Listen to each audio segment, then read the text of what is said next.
Okay, here we are again, next step in my bench vise project. So last step, basically we had tried to degrease this. I've been using this Goo Gone spray gel. I don't know if it's gel, it doesn't really come out as a gel by any means, it's just a spray.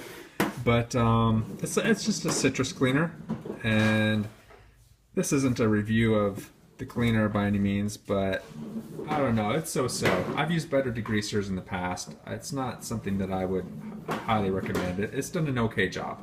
So I had to basically go and clean each part twice, which, you know, maybe given the age, maybe that's not unusual. I guess I don't really know, but you did have to kind of to work it in pretty good to get some of the old grease that was been caked on, get that off.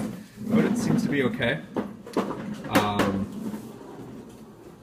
This next step here, which I've already just started,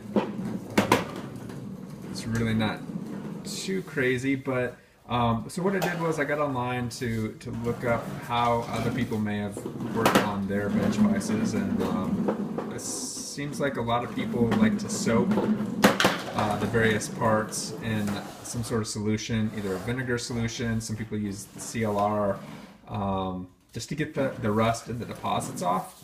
I guess depending on how bad it is and how pitted it is, you can just kind of wipe some of the rust and everything off. I guess it will just kind of bubble off a bit, and then the rest you can just hopefully wipe off, and that should help reduce some of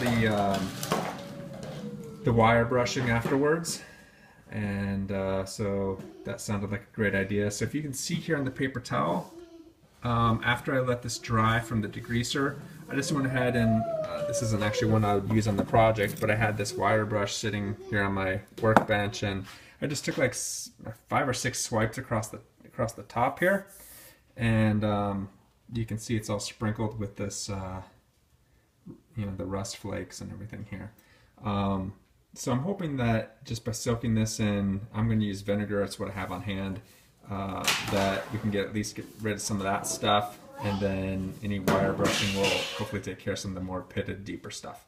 So that's kind of my plan. That's what I'm going to try. So what I've done here in my handy dandy bucket is submerge this. Now one of the issues I'm going to have here is that these pieces are just so big. I mean, this is going to have to be, you know, I'm going to have to do one side and then flip it over and do the other side. From a perspective of just a container to fit it in, as well as, you know, I don't want to use like, you know, 3 gallons of vinegar to do this. So so what I've done in this bucket here is I used 1 gallon of vinegar, and then I just topped it off with water, just enough to get it over the surface here.